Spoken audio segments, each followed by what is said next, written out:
Boa noite a todos. Vamos começar então, dar continuidade, ao que a gente começou ontem. Então, nós, pensando na temática do evento, o profissional do futuro, ciência, inovação e carreira, nós estamos vendo ciência todos os dias, com as apresentações das pesquisas de vocês. Comentário geral dos avaliadores dos trabalhos de ontem é que as pesquisas têm melhorado a cada ano, então isso é bastante importante. Então, é sinal que vocês estão desenvolvendo trabalhos de qualidade. Então, parabéns a todos que estão apresentando trabalhos no EPEC. Inovação nós vamos ver hoje, carreira nós falamos ontem, sobre o autoconhecimento para a carreira profissional. Amanhã também nós vamos ter alguma coisa nessa área, falando sobre emprego, e hoje nós vamos ver sobre inovação com o professor Diego, que a gente vai falar daqui a pouquinho dele. A gente gostaria de desejar que hoje também vocês tenham um excelente evento, assim como nós tivemos ontem. Vem trazer para a gente. Então, nós vamos ter uma palestra agora com o professor mestre Diego Fiore Carvalho. A palestra Sistemas e Tecnologias para a área da saúde.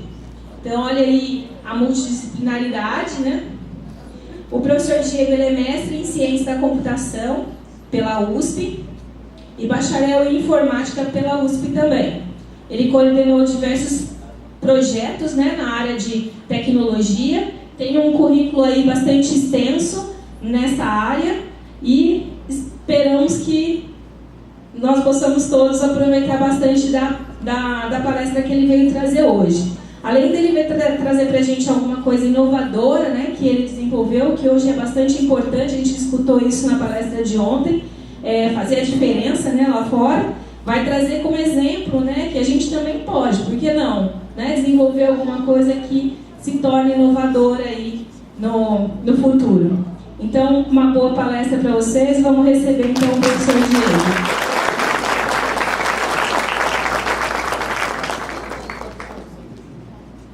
Boa noite. Boa noite. Obrigado. Eu queria agradecer a professora Cláudia pelo convite da palestra aqui. Eu dei graças a Deus que a inovação que caiu para mim, porque se fosse alguma questão relacionada justamente à carreira e da Zika. Meu perfil, eu estou meio incomodado de estar assim, mas ok, só uma hora mais ou menos, aí já fico normal de novo. Na minha vida, assim, na minha família, eu nunca fui exemplo de nada, pelo contrário. Do meu avô, eu sou ainda o mesmo vagabundo cabeludo que sei lá, saiu na casa dele lá. A menina ainda o que ele faz? Ele trabalha com médico. Eu trabalho com a NASA, assim como eu falo. Mas você tem dois tipos de empreendedores, O cara que é teimoso, que é o meu caso. Você quer provar alguma coisa para alguém, você quer bater de frente com alguém, você é ansioso, você quer fazer a diferença, como a professora falou, mas de uma forma um pouquinho agressiva até, que é o meu caso. Os alunos falam isso. Não sei se eu sou tão agressivo. Mas enfim.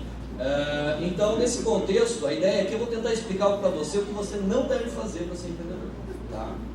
Então, muitas das coisas que eu errei, eu continuo errando, eu vou tentar passar essa experiência para vocês. É importante dizer que sempre na vida algumas coisas acontecem assim que vão nortear o que você é no futuro. Eu vou tentar passar um pouquinho dessa experiência, relacionando a questão do desenvolvimento empírico, da parte de sistemas médicos. Não vou entrar muito em techniques, que não é o interesse nosso aqui, para a gente poder entender essa história aí, Então vamos lá, sistemas e tecnologias para a área de saúde,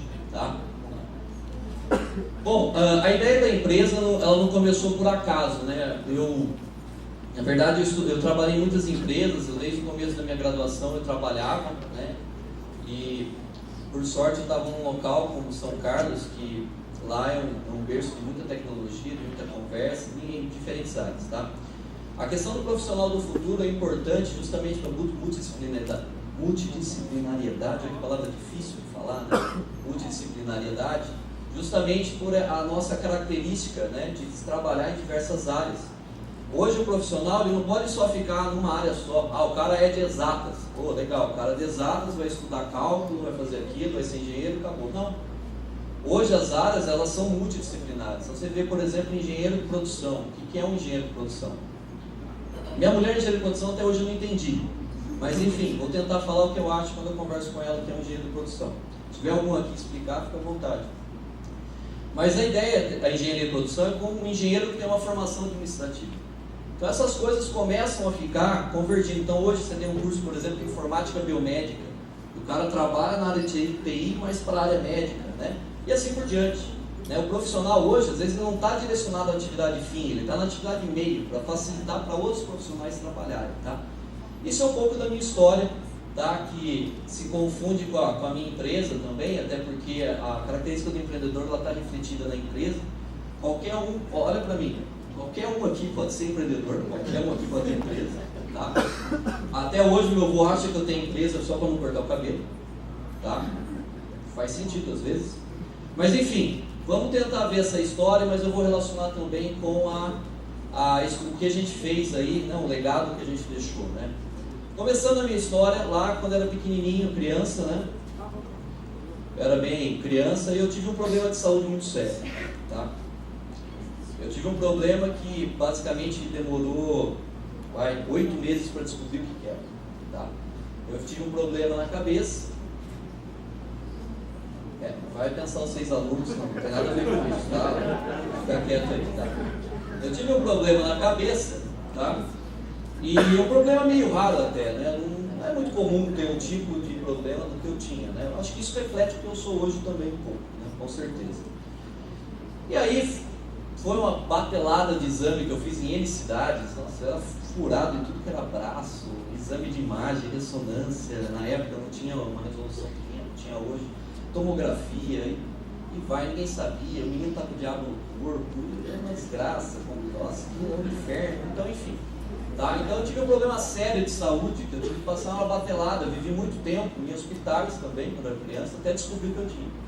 Tá? Que eu tinha um problema congênito na hipófise, né? Que é uma glândula conhecida como a glândula mater, né? do ser humano. Vocês são da área de saúde, sabem melhor do que uma glândula hipófise. Mas aí eu fui descobrir que existia uma glândula hipófise naquela época, quando eu era moleque. Né? Falei, como é que merda é essa glândula hipófise? Vai ficar na cabeça, tá? Ah, então por isso que eu estou tomando na cabeça toda hora. Exatamente.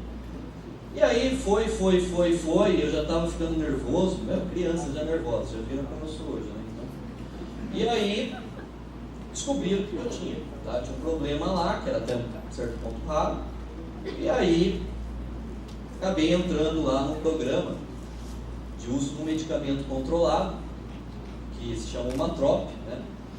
E esse medicamento ele foi aplicado via injeção em mim durante 5 anos. Tá? Vocês terão noção, na época era R$80 cada injeção, por dia, todo dia.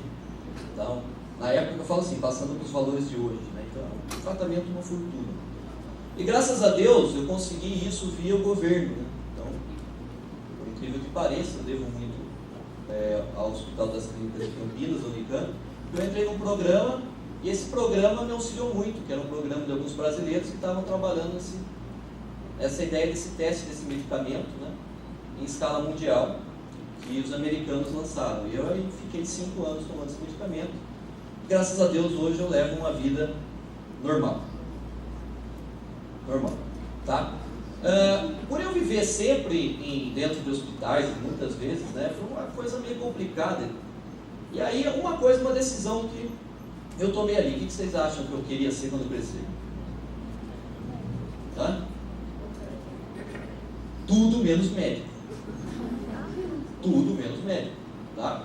Porque eu sou burro. Deveria ter pensado em ser médico. Médico ganha dinheiro.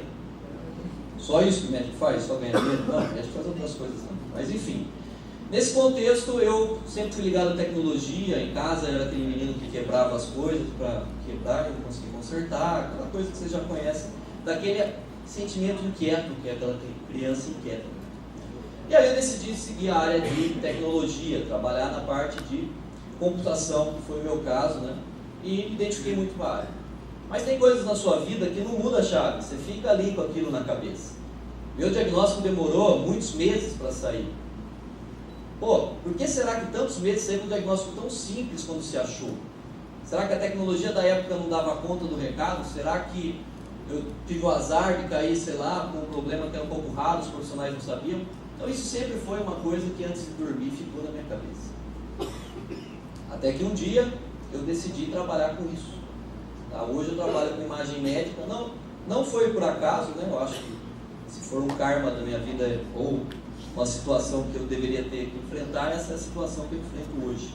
Isso vai piorar um pouco no decorrer da palestra, tá? Vocês vão entender coisas piores também que eu já passei. Mas vamos lá, o importante aqui é falar o que você não deve fazer, tá? Vamos lá. Então essa empresa, a MedSys, né, ela é formada de duas empresas, né, uma do meu sócio, já vou contar a história dele, tá? E também minha, né? A gente juntou duas marcas e criou uma empresa chamada MedSys, na área médica em Ribeirão Preto, desde 2008, tá? E a gente trabalha só com imagens médicas, a gente trabalha com essa questão de interagir com esse conteúdo que vem de dentro ali do equipamento específico e aí auxiliar radiologistas para eles avaliarem essa questão e tomar uma decisão das lesões ou dos problemas de saúde que as pessoas comuns têm, tá? Então, meu mestrado também foi nessa área, eu trabalhei muito com imagem, né? E nesse contexto eu sempre tinha aquele problema na minha cabeça, né? Como que eu vou trabalhar em algumas questões vitais aí no uso de imagem? Não trabalhei a vida inteira só com imagem médica, mudei de área. Até porque vocês também têm que trabalhar, não fiquem bitolados em se formar e trabalhar numa única coisa a vida toda. Isso é a pior coisa que existe. O mais divertido, o mais interessante é você ter experiências novas, é você ponderar questões que você não estava preparado para pensar quando você está sentado na graduação ou na pós-graduação. Isso que é o mais rico da vida, isso que é o mais rico da carreira, isso que é o mais rico da inovação. Tá? O cara inovador é aquele cara que está enxergando um passinho a mais, mas todo mundo fala isso em qualquer palestra. Mas o que é enxergar um pouquinho a mais?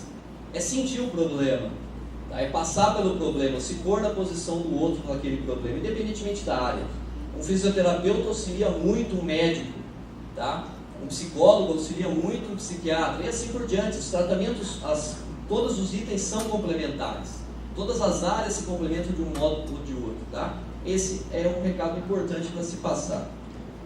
Bom, falar um pouquinho de sistemas médicos, então a gente trabalha bem na parte de aquisição radiológica, ou seja, raio-x, tomografia computadorizada, tá? Ressonância magnética, ultrassom, exames que geram imagens, tá? Exame que gera uma imagem que eu não quero mais pegar um filme e colocar no negatoscópio lá, que o médico olha e vê aquela questão. Não, eu quero digitalizar, colocar no servidor de dados, no PC, para o médico ver e economizar na hora da impressão. Então aqui tem uma série de itens. A área médica é uma área bem complexa em relação a sistemas, né? Você tem diversas áreas, diversos itens e todos eles têm que ser relacionados. E essa é a maior dificuldade da área, é a intercomunicação entre sistemas. Esse desafio a gente enfrenta todo dia, em qualquer lugar que a gente está. Tá? Mas é um problema de sistemas? Não, isso é um problema de comunicação. Assim como você, como profissional, que geralmente tem aquele profissional que sempre briga com outro profissional. Enquanto nós no Brasil não quebrarmos esse paradigma, as coisas não vão andar. Lá fora, todo mundo sabe qual é a posição de um, onde acaba aquela posição e começa do outro. E a opinião é respeitada. Aqui não, aqui a hierarquia é definida e aí o cara vai passando por cima de todo mundo. Isso é ruim para a gente trabalhar, isso é ruim no ambiente de trabalho, isso é ruim para a tecnologia também, tá?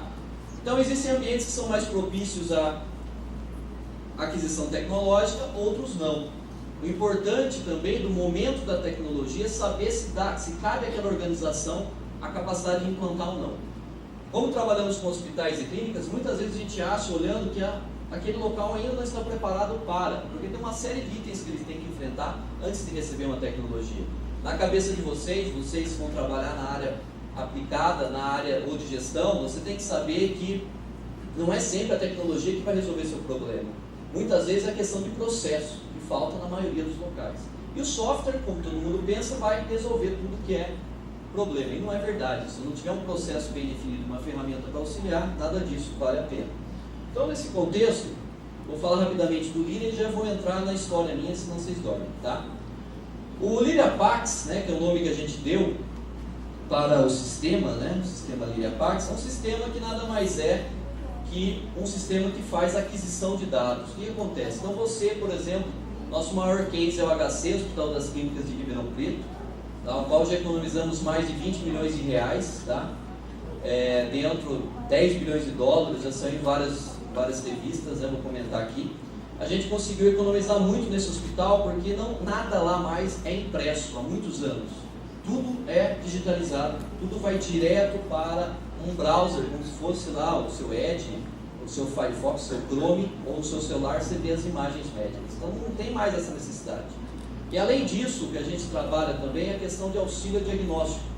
Então, de forma que o profissional que olha aquela imagem ele já consiga ter mais fácil esse item aí na mão dele, tá? Também é uma questão muito importante que leva a economia de tempo. Então, o Liriapax ele faz esse processo, tá? Então, a gente faz esse processo de integração.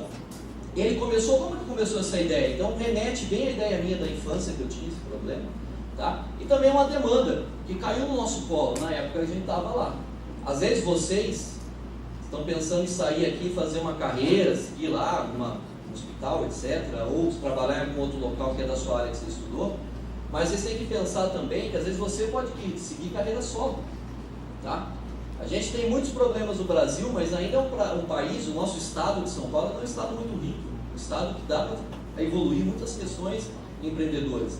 O que cabe a você entender esse momento é você enxergar a necessidade que você tem no environment, ou seja, no ambiente que você está trabalhando, tá?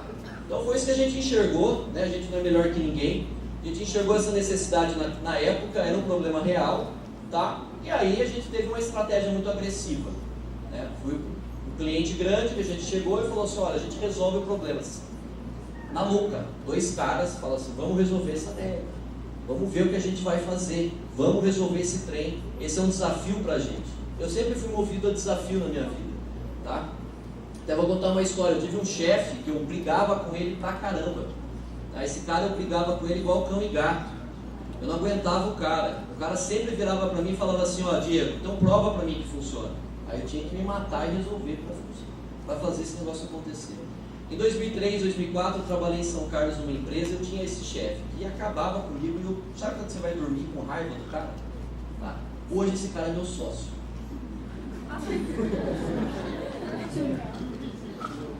Então não tenha raiva de ninguém, gente. Essa é a primeira dica que eu dou, não tenha raiva de ninguém. Tá? E não brigue também com muitas pessoas. A mulher que eu mais brigava na vida desde criança é de minha esposa. Isso aí não adianta você querer ficar. Então não brigue com o professor, tá? Isso é perigoso. Tá? Não brigue com ninguém. Você seja a pessoa mais pacífica do mundo. Isso é muito perigoso, tá? O cara que eu mais briguei na vida, que eu mais odiava, por uma situação de vida, uma situação de circunstância, o cara é meu sócio hoje, tá? Você imagine que situação, né? Mas é. Não que eu odeie o cara, eu brigo com ele todo dia, da mesma forma como eu brigava quando ele era meu chefe. É um pouquinho pior, mas enfim, a gente briga, tá? Essa é a questão, a gente se conheceu assim e continua assim. Então, primeira coisa, tome cuidado aonde você está brigando, o que está acontecendo. As vidas dão umas reviravoltas, por exemplo, coisas na vida que eu odiava na faculdade, eu falo isso para os alunos. Tem uma matéria que eu dou, que eu entro na sala, a primeira coisa que eu falo, ó pessoal, dá essa matéria, faz não sei quantos anos que eu dou, e a pior matéria que eu achava dentro da minha graduação. Eu não aguentava essa matéria. É mentira quem está aqui que já dei aula? É mentira? Não, eu falo isso. Falo para isso, pô, que motivação que o aluno vai ter então em ter aula com um cara que está acabando de entrar na sala e fala assim, pô, que porcaria de matéria e eu estou dando que eu odeio essa matéria. Por que aconteceu isso? Porque eu odiava a matéria, se eu adorasse não ia dar aula nessa matéria. Então tomem cuidado com isso, não odeiem nada, tá? Mas é legal, quando você tem esse desafio que você odeia alguma coisa, você tem que correr atrás daquilo, aí você vai aprender de qualquer jeito, tá? Essa é uma questão muito importante. Então aqui está a revista, né, que saiu com a nossa reportagem, que a gente economiza 7 milhões de reais por ano, né, para o Hospital das Clínicas, que é o case mais importante que a gente tem. A gente está em 20 localidades, entre clínicas e hospitais do estado de São Paulo, e uma localidade no México também, que a gente roda o nosso sistema, tá? O nosso sistema começou lá atrás, mais ou menos 10 anos, foi evoluindo itens, como todo o sistema, e aí sempre eu e meu sócio, a gente tem essa real noção de falar o que a gente precisa melhorar para alcançar um concorrente, o que a gente precisa melhorar para chegar em atendimento melhor do cliente. Então essas questões são importantes para você ter intrinsecamente ligadas à sua ação de trabalho, tá? Então só para vocês terem uma ideia, No ano passado, foram 242.271 exames dentro do Hospital das Clínicas. Então, vocês têm noção do tamanho do sistema. Você tem mais ou menos 1.000 exames radiológicos por dia. Então, gerenciar isso não é fácil, é complexo, né? Isso demanda uma equipe que está bem engajada com essa fundamental ação de preservar porque a gente está lidando com vidas, com saúde, então você tem que ter isso em mente a todo momento, tá? Mas vamos falar um pouquinho de outros detalhes, né? Em relação, já falei um pouquinho do sistema lá, nossa, mas vamos falar um pouquinho dessa geração que vocês estão presentes, né? Na minha época, né? Na minha época da minha graduação, era diferente, assim, era bem diferente. Se eu quisesse inovar com alguma coisa, na verdade a gente vem de um ambiente que é assim: ah, professor, eu não sei, se vira, aprende. Isso é ruim? Isso é ruim? Vocês vão ficar bravos comigo, é ruim? Não, pelo contrário, essa formação que a gente teve de se vira, meu pai também sempre foi assim, se vira, tá? Essa formação nos dá uma força maior também para enfrentar esse tipo de problema. A geração anterior ali, do information, né? Você tem um monte de informação correlata, você tem um monte de informação jogada, tem um monte de informação na web. Hoje você tem acesso a tudo, que na época a gente não tinha. Pô, eu não sou tão velho, eu tenho 35 para 36, mas ok, hoje é muito diferente do que era naquela época. Você hoje tem muito mais capacidade para trabalhar com essas sinapses que estão aqui do lado do conhecimento do que a gente tinha na época.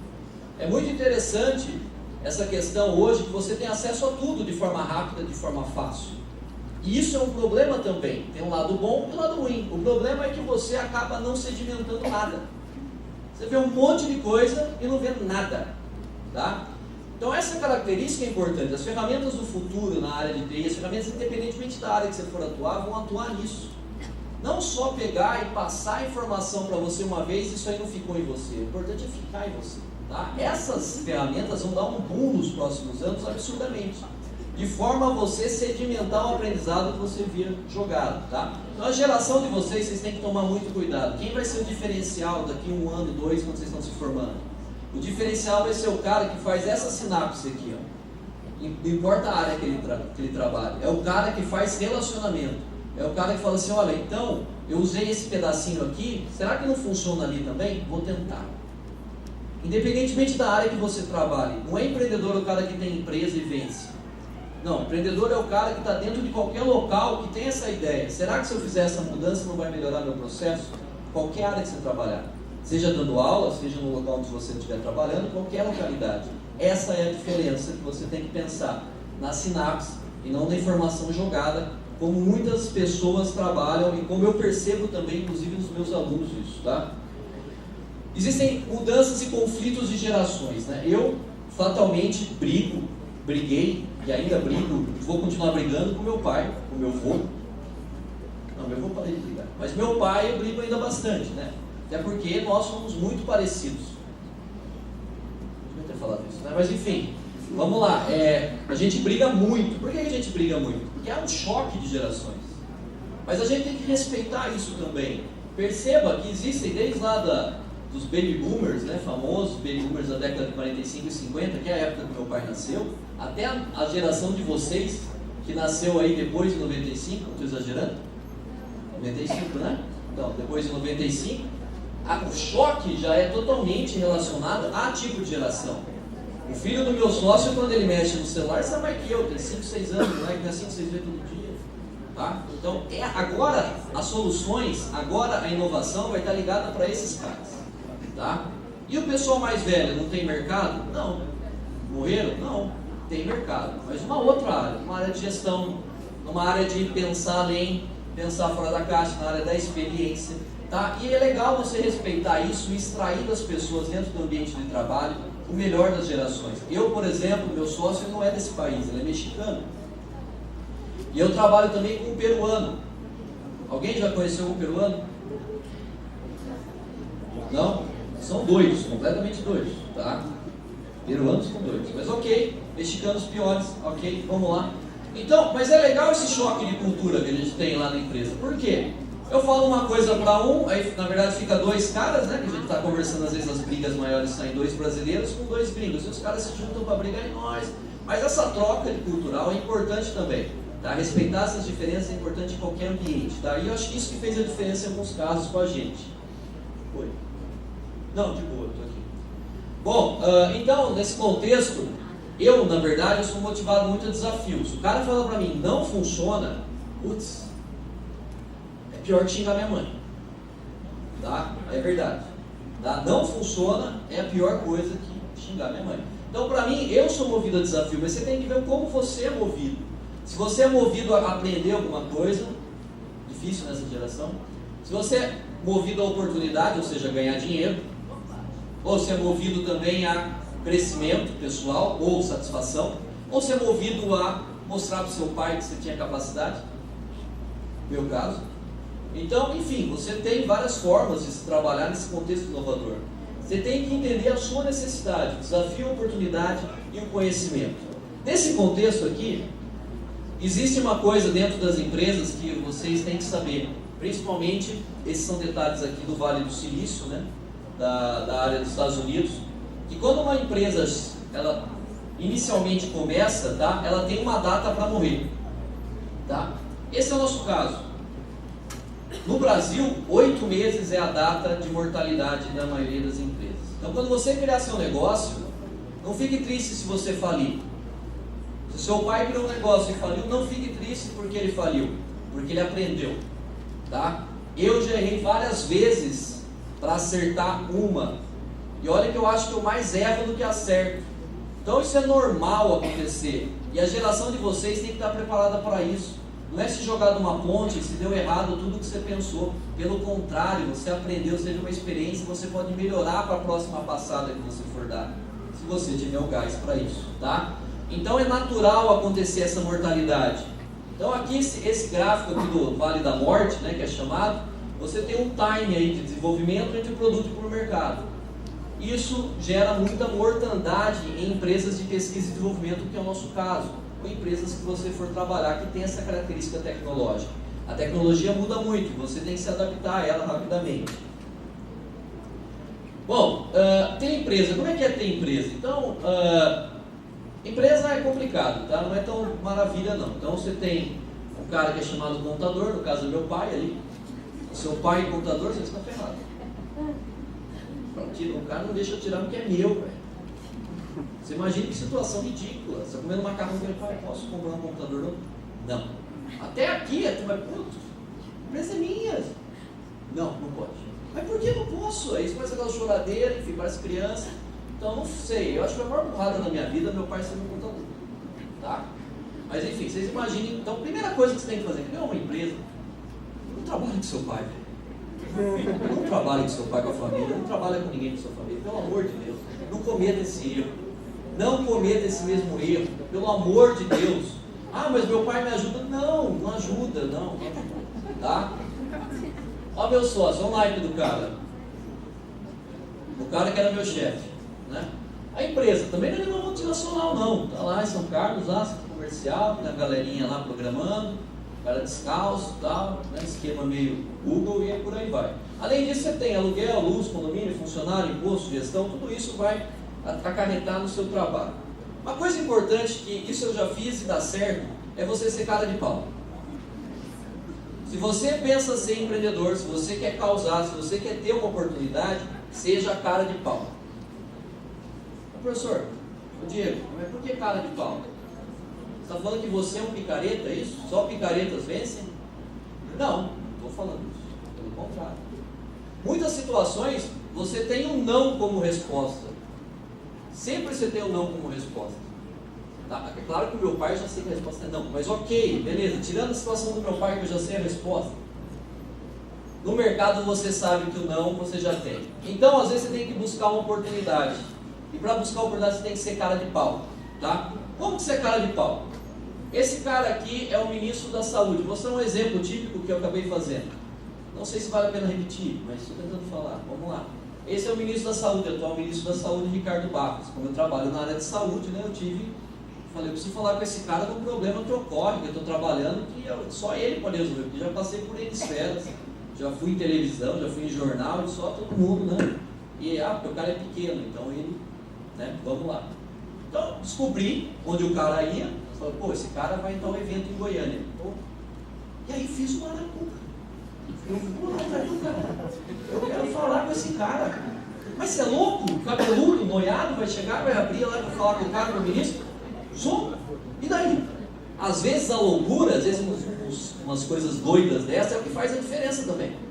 Tá? O que eu fiz aqui? Não sei se vocês perceberam aqui, alguns já viram apontando, mas tem um papagaio de pirata ali atrás dele. Tava de zóio.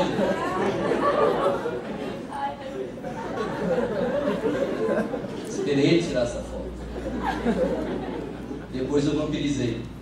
Até o segurança me bater, enfim, eu tirar eu dali, mas eu conversei com o cara que eu queria.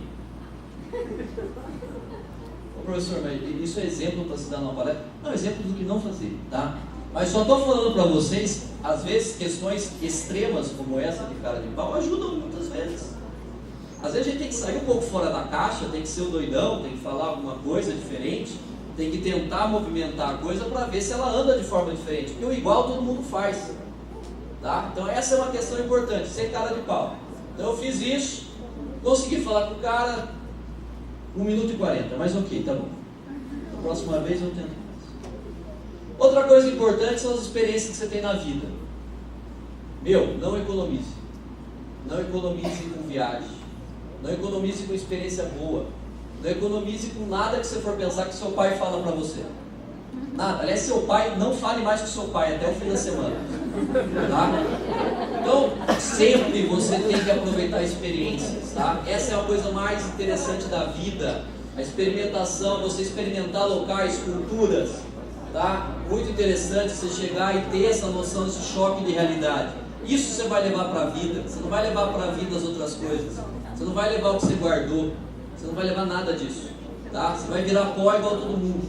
Tá? Então, muitos empreendedores têm essa característica. Né? No meu caso, enfio um mochilão nas costas e seja o que Deus quiser. E vamos ver. Isso é interessante. Já me gerou várias situações que eu aprendi muito nessas viagens loucas aí. Tá? Mas é muito interessante você ter essa condição de saber dar a cara para bater e se virar numa situação que é totalmente bagunçada. Mês passado eu fui para o Egito. E cheguei lá e foi horrível. Mas enfim, mas a gente se virou. Eu estou vivo aqui para falar com você. Poderia estar. Então tudo bem. Todo mundo tem diarreia no Egito? Ok. Beleza. Não tem problema. Ah, existe Mosec, eu já levei pronto, fui precavido. Enfim. Mas e daí? E a experiência que você passou? Pelo menos eu tive uma cagadeira do Egito.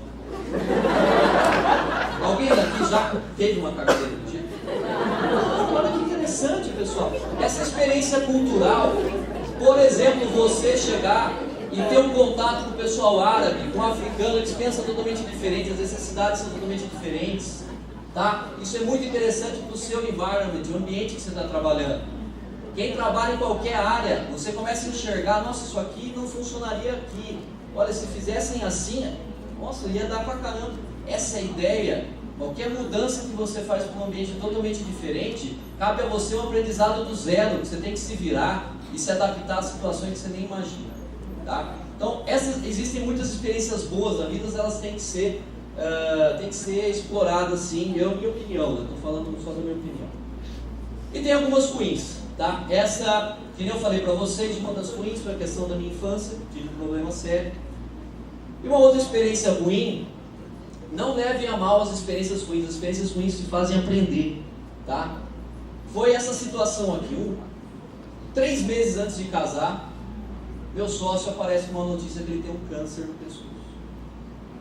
Um câncer que não era tão simples, conversamos com vários médicos, um câncer de tireoide bagunçado, que já estava ali com problemas que metástase iniciando, enfim, é aquela notícia que derruba. E eu ia casar depois de 2 meses, e a mulher do cara grávida, e eu tinha 31 anos, e ele 36 para 37. O que a gente fez? Baixamos a cabeça, assim, na hora, você cai, você fica uns meses zoado. Aí você começa a pensar, né? O que você fez no passado, se uma outra encarnação você Falou sim, Barrabás, Jesus não, assim, não sei o que você fez para ter uma situação dessa desgraçada ali. Parece que agora que a coisa estava andando, né, começa a bagunçar tudo.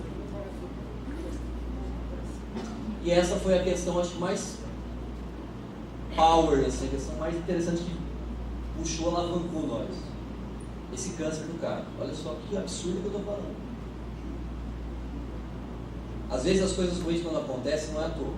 E elas vêm para dar mais aprendizado. Professor, mas você tem 36 anos de passou isso? Aqui é 1 hora, senão eu ia falar muito mais coisa. Mas vamos lá. Aconteceu. Então imagine você, eu já estava lá, né?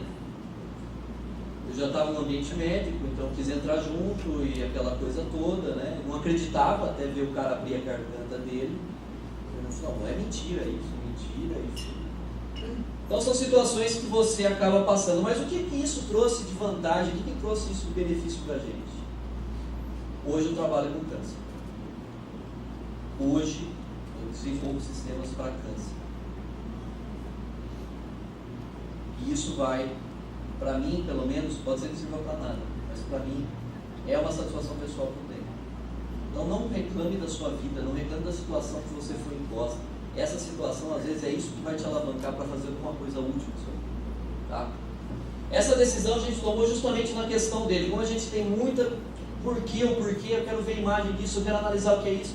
Não, passa para mim, doutor, vamos junto, madrugada sem dormir. Você quer saber, a gente vai trabalhar com isso. Vamos trabalhar com imagem radioterápica, vamos trabalhar com o que for. E foi que a gente começou 2, 3 anos atrás a trabalhar. Tá? O câncer no Brasil é uma questão complicadíssima. Tá? Por exemplo, 60% dos casos são diagnosticados como curativos. Parece que é muito, mas não é muito. E 40% dos casos são paliativos, ou seja, a pessoa tem uma data para morrer e vamos aguardar, tá? Vamos só tratar a consequência, a causa já foi. Aqui é 600 mil novos casos em 2016. 600 mil novos casos no Brasil em 2016. E o tempo de lista de espera do SUS é maior que 60 dias, mesmo no estado de São Paulo. O ano passado eu percorri 6 estados para ver a situação, para mostrar a solução, né, para tentar analisar as possibilidades de melhoria do nosso sistema. Tá? Nós estamos, graças a Deus, privilegiados no que tem ao redor do nosso país. Tá? É até engraçado, mas isso é uma coisa meio complicada de falar, mas se você olhar é meia, né? Bom, tá ok. Ótima piada, né? Aqui, desculpa. Não aguentei. Vamos lá então. Aí aqui, e qual que é a ideia então da gente trabalhar com câncer, né? O câncer no Brasil, o câncer é o tratamento radioterapia é o tratamento mais tecnificado que tem. Você precisa de muita tecnologia, você precisa de muita precisão, você precisa de um ponto ali do cerne que se o cara errar, enfim, você tem uma tecnologia absurda que a gente não tem ainda. Tá? E você só tem 2 ou 3 fabricantes no mundo de sistemas disso. E os caras cobram $100 mil com a licença que você vai pôr aqui. Você acha que o brasileiro, qualquer clínica, qualquer cidadezinha tem $100 mil para colocar num sistema desse? Não tem. Não tem. Falta muita coisa em qualquer lugar que você for. E aí começamos a pesquisar o que daria para fazer para auxiliar o pessoal com câncer, os radioterapeutas, tanto em Ribeirão Preto, né, no HC, como em Campinas, também no HC, como em São Paulo, no HC, né, no INRAD, com a doutora Heloísa, né, que é uma mãe para mim também, aqui em Ribeirão, o Dr. Harley, nos ajudam muito nesse uso de trabalhar com imagens de câncer. Tá?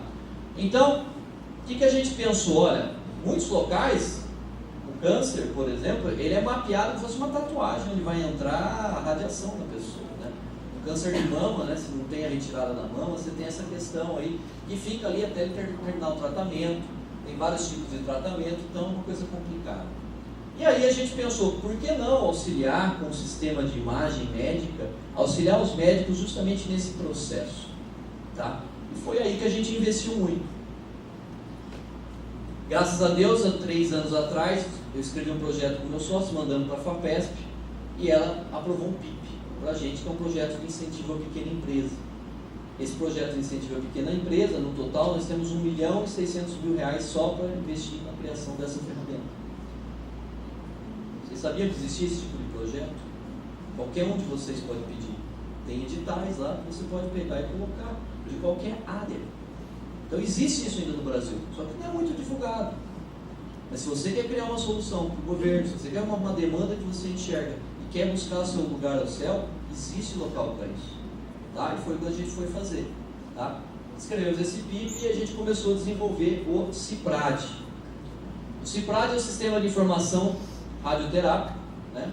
Que além das imagens médicas, eu começo a trabalhar com cálculos dentro de feixes, como vai entrar o raio, como que o médico vai desenhar a estrutura do câncer, como que ele vai trabalhar justamente na dose que ele vai prescrever de radiação. Ele vai entrar por aqui, ele vai entrar por ali, por onde ele vai entrar, mas não vai pegar um órgão vital aqui, e aí vai dar um problema no cara.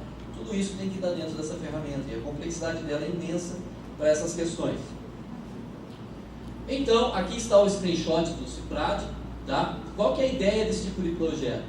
A mesma ideia que a gente tinha no projeto anterior de trabalhar com imagem, aqui é um plano, né, se chama axial, aquele plano, como se um eixo entrando aqui no meio da sua cabeça, aí você tira uma tomografia, aquele exemplo lá, tá?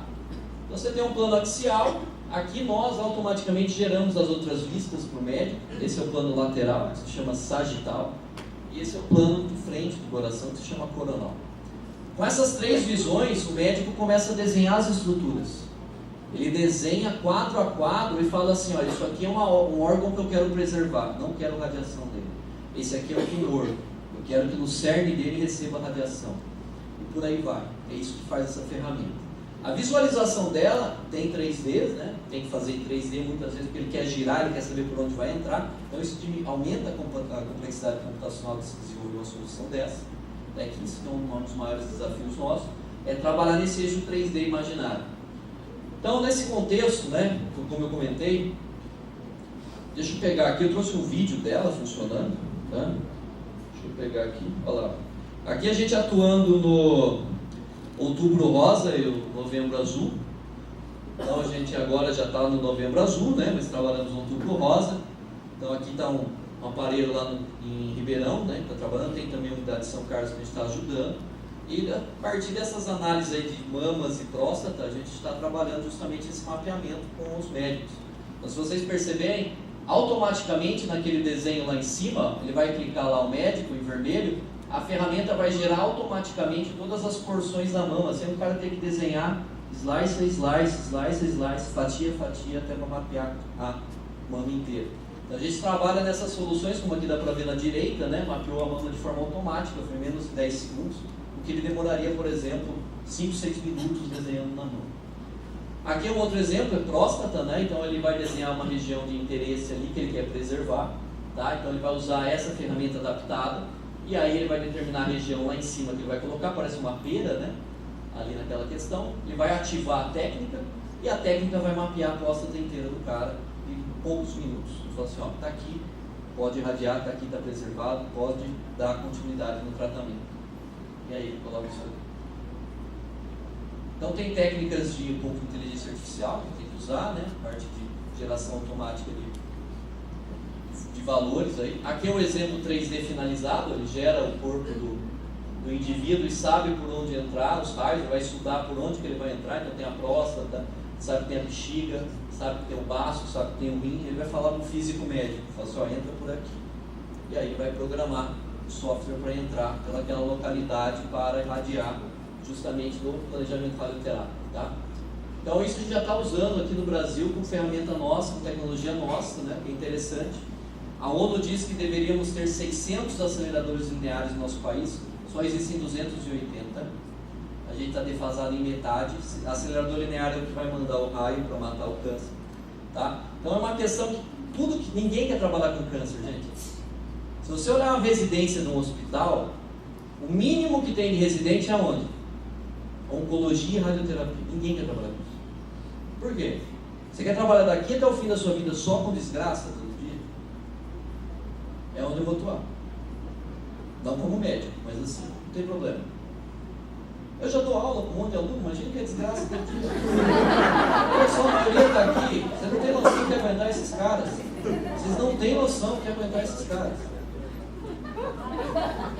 Desculpa, foi mal. Voltando então, olha aqui a outra aplicação, deixa eu só pegar aqui. Vamos, deixa eu voltar aqui então, por exemplo. Só chavear aqui. Um outro exemplo, então aqui de mama, por exemplo. Aqui uma outra técnica, né? Deixa eu abrir aqui essa mama. Então, por exemplo, uma mama, aqui é uma mamografia. Aquele exame que eu mostrei para vocês é uma tomografia. Essa é uma mamografia, que é o exame de screening que você faz em novembro, as mulheres, não é isso? Dói pra caramba, que põe lá, não é? Não dói? Deve doer, não sou por mim, enfim. Mas, tem um... Bom, vou ficar quieto. Vamos. Olha só que interessante. Aqui numa imagem grayscale, por exemplo, o médico... Grayscale é tons de cinza, né? Você tem tons de cinza. O médico tem dificuldade de enxergar muitas coisas, tá? Porque você tem toda uma estrutura ali que não dá pra ver nada. Aí a gente trabalha nesse tipo de técnica aqui, por exemplo. Ó. Olha lá. Aí aqui ele já consegue ver, por exemplo, regiões que são possíveis possibilidades de tumores, pela coloração.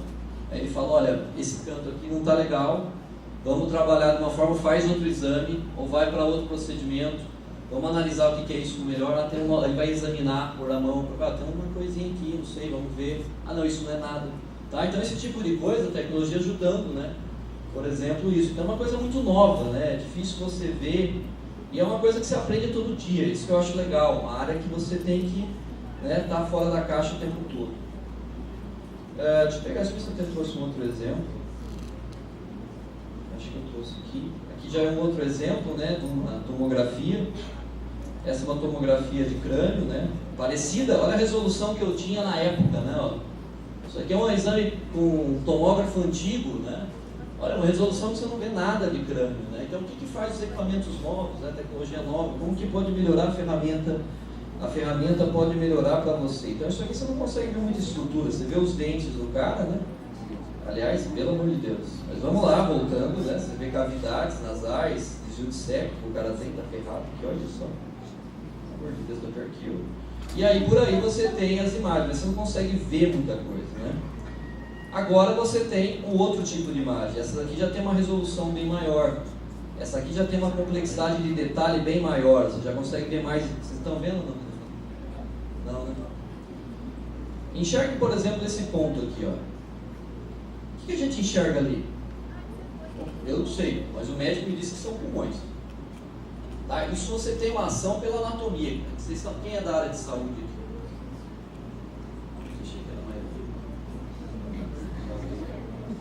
Beleza. Então tá. Então, quem não é da área de saúde, eu também não sou da área de saúde, mas olhando aí, não parece pulmões? Não. Tá vendo como é multidisciplinaridade? Eu não sei que os médicos enxergam nisso, eu só preparo para ele. É isso que você tem que pensar. Você vai trabalhar uma área com outra órgão lá, você tem que saber o que o médico está vendo aqui? Não, você é médico? Não, eu estou preparando para ele a imagem para ele trabalhar. Quero entender qual a necessidade dele para melhorar a minha parte para ele. Na sua área também. Qualquer área que você for atuar, você vai lidar com pessoas de N áreas. Tá? Você tem que entender onde acaba a sua parte e começa nele. Mas é bom você também saber outras coisas. É bom você estudar outras áreas. Biologia com exatas, agronegócio, biologia, por exemplo, com TI, sistemas médicos, tá? Tudo isso, humanas com exatas, humanas com biológicas, né? Então, mas você tem que saber onde você está pisando. Então, acaba você vai aprender a vida inteira. Tá, beleza. Então, aqui tem um exemplo que a gente teve que correr atrás, né? Que uma coisa interessante também que você tem que se preocupar é com apoio. Ninguém começa uma empresa do nada. Ah, vou abrir empresa. Vários alunos mesmo. Vamos abrir empresa, junta aí grupo que a gente trabalha. Vamos dar a cara para bater. Sim, ótimo, dê a cara para bater. Dê a cara para bater. Mas busca um padrinho também. Tá? É importante você ter um padrinho. Alguém que vai, por exemplo, adquirir o seu produto no futuro. Ou alguém que quer também bancar uma solução, uma estrutura. Ou alguém que, sei lá, que te ajude em alguma questão que você for abrir uma empresa. Evidentemente da área. Qualquer um que vença, qualquer um que tenha uma capacidade de gerar uma empresa, esse cara teve um padrinho, tá? O padrinho no Brasil pode ser ele, não precisa ser uma pessoa, pode ser uma organização. Então, por exemplo, o Sebrae é uma boa questão de padrinhos. Você vai no Sebrae lá, aqui não tem incubador em bebedouro, incubadora de empresa. Comece pequeno, professor, mas eu não tenho tempo. Gera uma startup online. Hoje está na moda. Hoje tem gente que mais ganha no Mercado Livre vendendo coisa do que trabalhando e está em casa lá de cueca e cirola, não é? E é errado isso? Não. Então, tente. A questão é você ter um padrinho, tá? E aí, nesse caso do câncer, a gente está com vários padrinhos importantes, tá? Isso que é legal também. Isso eu aprendi agora. Já errei tantas vezes. Teve mais de 10 sistemas que a gente criou que não foi para nada. E estou mostrando para vocês 2 que deram certo. É claro, é fácil eu entrar por aquela porta, ser convidado como exemplo de empreendedor, porque na verdade eu não sou exemplo de nada. Desculpa, Cláudio, mas não sou. Eu entrando por aqui e falar que tudo é lindo, é maravilhoso. Não é. De 10 sistemas que nós criamos, só 2 deram certo. E esse aqui ainda está sendo desenvolvido.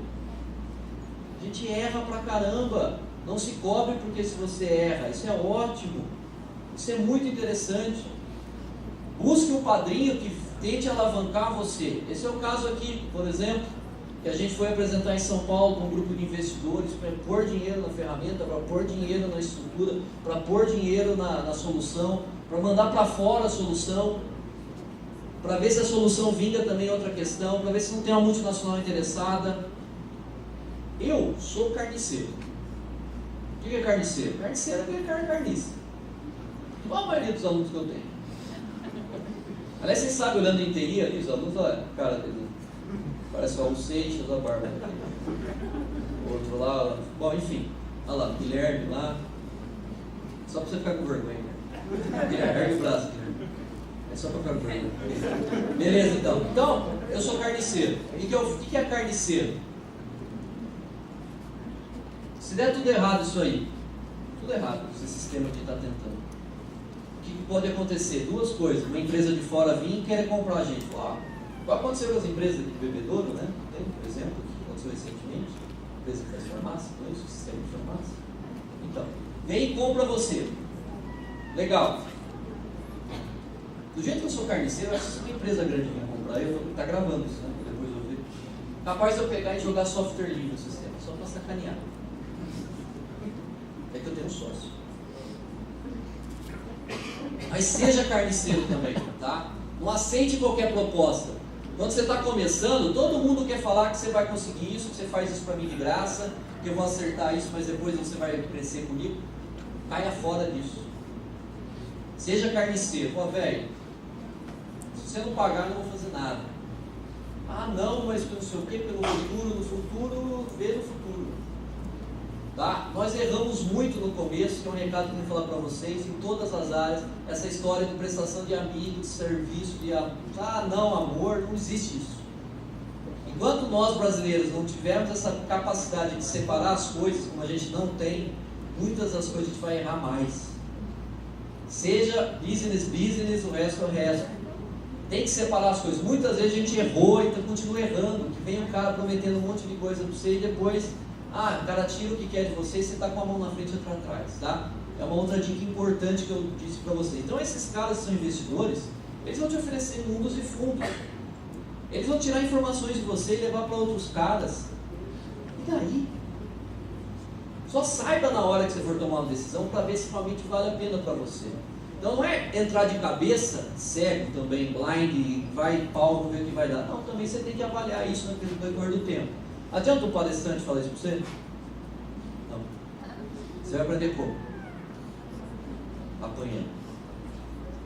É o único jeito de você aprender, apanhando. Tá? Muita gente falava isso para mim, meu pai. Deve estar com a orelha quente, né? Meu pai falava assim, você é complicado, hein? Tudo para você. O cara vem, te ajudou, pô, deixa. Não, eu sou carniça. Às vezes ele falava assim, os caras que eu não ia fazer nada, ele falou, ajuda o cara. Ou às vezes o cara que ia falar, só para ir do contra, né? Só para ir do contra. Às vezes o cara ia me ajudar, eu falava, não ajudava o cara. Às vezes o cara não ia me ajudar, eu queria ajudar o cara. Então é sempre o contrário, tá? O importante é ser preto no branco, é saber contrato, tá? Falta muito nisso, tem muita coisa de boca. Tá? Se você quer se profissionalizar, independente da área, se trabalhar como profissional liberal, como autônomo, você também tem que começar a profissionalizar a coisa. Ah, professor, mas ninguém pede contrato. Peça você. Seja o primeiro. Qualquer área, tá? Falta muito disso. Então, essa questão aqui de investidor eu tinha que comentar com vocês, né? Então, basicamente é essa ideia que a gente tem para passar do projeto. Então, algumas coisas importantes só para resumir, para poder fechar a palestra, tá? Eu mostrei algumas coisas de sistemas médicos aqui com vocês, né? Mais detalhes dá para ver o site, conversar comigo. Mas um recado importante para vocês tem que dar nesse mundo que vocês têm tecnológico, eu acho que a geração de vocês é a geração do momento.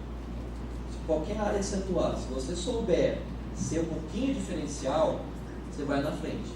Porque, vou falar para você, pessoal, eu conheço o pessoal do bebedouro aqui, que já estou vários anos aqui. Mas por aí afora, gente, tem muita gente evoluindo. Olha, o mercado está difícil. Na minha área de TI, como está difícil o mercado. Nas áreas que eu converso com todo mundo, nossa, como está difícil. Por quê? Ninguém está preocupado com nada. Todo mundo só quer ganhar. Ninguém quer empatar. Todo mundo só quer ganhar. Ninguém quer mais empatar. Todo mundo quer fazer o mais fácil. Todo mundo quer fazer do jeito mais fácil. Todo mundo quer acochambrar. Não faça isso. Tá? Se um dia você quiser ser diferente, independentemente da área, se vai ser empreendedor, se você vai ser empresário, se vai ser diretor, se vai ser... Não importa a área. Não faça as coisas nas coxas. E não tenha medo de aprender nada. Não tenha medo de aprender nada. Você é capaz. O que você tem que aprender, que aqui na graduação que você ficou, é aprender a aprender. É que você vai sair lá fora, vai apanhar pra caramba e você vai aprender as coisas. É isso que você tem que levar como recado, tá? Que eu tenho para dizer para vocês aí. Um exemplo que eu tenho de vida aí, que eu comentei um pouquinho com vocês, né? A Medicins, que no caso a minha empresa, exemplo como empreendedor, tá? E agradecer aí, obrigado pela atenção da maioria que está aí. A maioria são todos, mas enfim, é que meus alunos estão dormindo. Mas vamos lá, então agradeço a todos aí que prestaram atenção na palestra. Obrigado, valeu.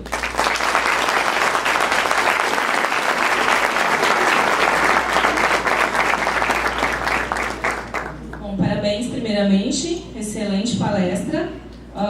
Eu acho que trouxe exemplos, tanto de vida como profissional, tudo para todos nós, que muita gente está terminando graduação, muita gente está desenvolvendo projetos de iniciação científica. Por que não um projeto de iniciação científica ser um projeto inovador como o desenvolvido aí pelo professor, né?